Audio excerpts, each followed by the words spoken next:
Welcome back to the Board Game Critique. I'm Eve, your friendly neighborhood dice whisperer, and today we're ranking 7 solo games that are genuinely better than video games. I'm Adam, the guy who paused a game to reheat pizza and nobody yelled at me in the lobby chat. Grab a drink, silence your phone, and prepare your victory dance. Quick love letter to solo board games. You control the pace. You can pause whenever your cat decides to sit on the board, and you never need an internet connection.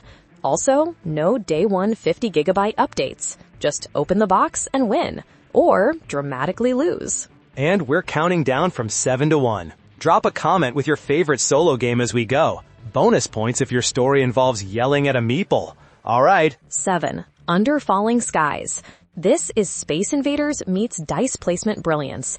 You roll dice, place them in rooms of your bunker, and the higher the die, the stronger your action.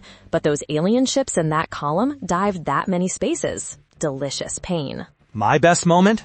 Mothership was 2 spaces from ending me. I rolled double 6s. Perfect for research and blasting ships, but that would rocket 2 enemy ships 6 spaces straight down.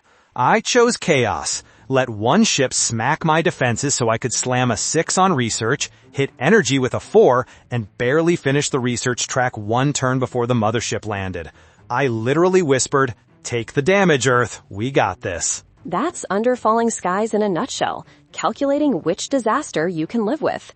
Also, pro tip, don't stick a massive die in a column already stacked with ships unless you've got a plan, or enjoy panic cardio. Number 6. Marvel Champions, the card game. You're a Marvel hero deck building on the fly. Flip between alter ego to heal and hero mode to punch crime in the face while the villain schemes. The solo puzzle is when to flip. Get greedy and you'll watch the main scheme zoom to defeat. Spider-Man vs. Rhino, true solo. I'm at 3 health, Rhino's at 6, steaming like a kettle. I tuck into Peter Parker mode for a turn, heal, draw cards, while the scheme inches dangerously close. Next turn, flip to Spidey, slam webbed up to stun Rhino, trigger enhanced spider sense to cancel a nasty treachery, web shooter for resources, and then swinging web kick for a clean 8 damage. Rhino goes down. I stood up like I just nailed a combo in a fighting game. That flip timing is everything. You feel the tension. Do I stay hero and push damage, or go alter ego and risk the scheme? And unlocking a smooth multi-card combo turn is chef's kiss. All right, number 5, the bulldog of tactical solo gaming. Gloomhaven, Jaws of the Lion. All the Gloomhaven goodness streamlined. You play 2 cards each round, 1 top, 1 bottom, managing stamina like it's your last coffee. Initiative order matters, enemies behave predictably, and every rest hurts. I had a scenario with a boss that had to die by round 8. Turn 6, boss at 10 health, I've got 4 cards left. I set up an element 2 turns earlier, because future me is sometimes a genius, and lined up a turn. Bottom move to get adjacency, top attack 4 that consumed that element for +3, and a persistent effect that pinged for +2. That's 9. I threw the last card for a small attack and exact lethal. I pumped my fist so hard I scared my plant. Jatiel nails that chessy puzzle vibe.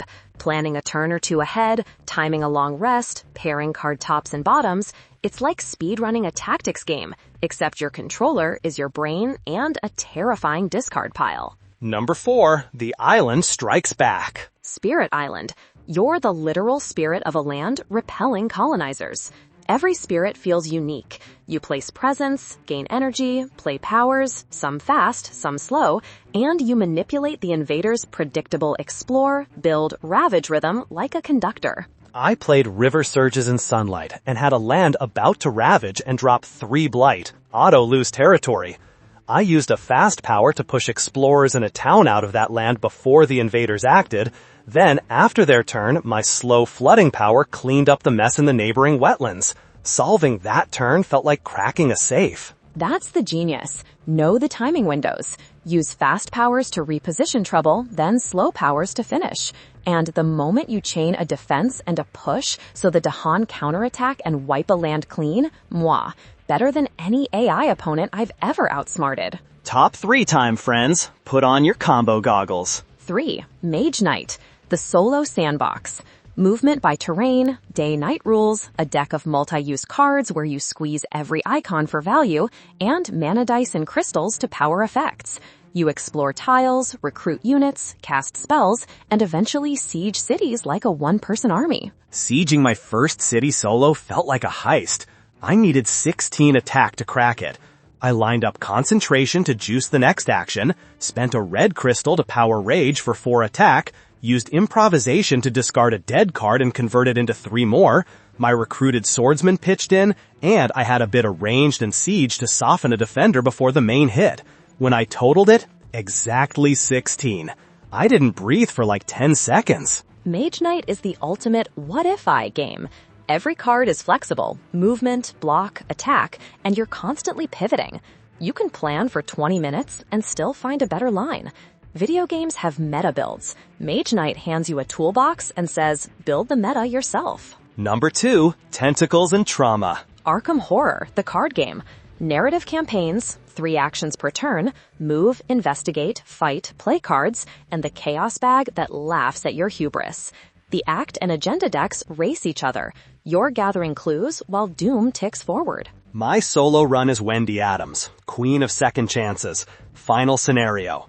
I'm at 1 health, 2 sanity, staring down a ritual that needed 1 last clue. I commit everything to the investigation test. Pull the chaos token, Tentacle. Auto-fail. My soul left my body. Oh no. Then I remember, Wendy can discard a card to redraw chaos token once per test. I dump a card, redraw, -1. With my icons committed, that's just enough to pass. I grab the last clue, flip the act, and shut down the ritual 1 doom before the agenda advances. I sat in silence for a full minute, just absorbing the dread and relief. And it carries forward. Campaign trauma, scars, story branches, your choices matter. Arkham Solo makes you care about cardboard people more than some AAA protagonists. All right, number 1. The one that made me talk to a piece of driftwood like it was my therapist. Robinson Crusoe, Adventures on the Cursed Island. Pure survival. You assign pawns to build, gather, explore. 1 pawn means you roll dice and risk injuries or nasty event cards. 2 pawns means guaranteed success. Meanwhile, you're managing shelter, roof, weapons, food, weather, and scenario goals. Solo gives you Friday and the dog as helpers, huge, but it's still brutal. I played the Volcano Island scenario. Build signal fires before the eruption timer ends you. By round 8, I had 0 fires because storms kept wrecking my roof. Resources were scarce. I was bandaged together with hope and bark. That's classic Robinson. Nature's just dunking on you. I pivoted hard. Forget the roof, let it leak. For 3 rounds, I sent Friday and the dog to gather wood while I took risky 1-pawn build actions on the fires. I ate wounds, I chewed through determination tokens to mitigate rolls, and I burned every last resource. Round 11, last signal fire goes up. Round 12, the volcano blows, but I'd already won. 0 health left, victory by a whisker. I was shaking. Robinson forces trade-offs that feel real. Do you eat tonight or build the roof? Do you risk a 1-pawn explore for that crucial discovery?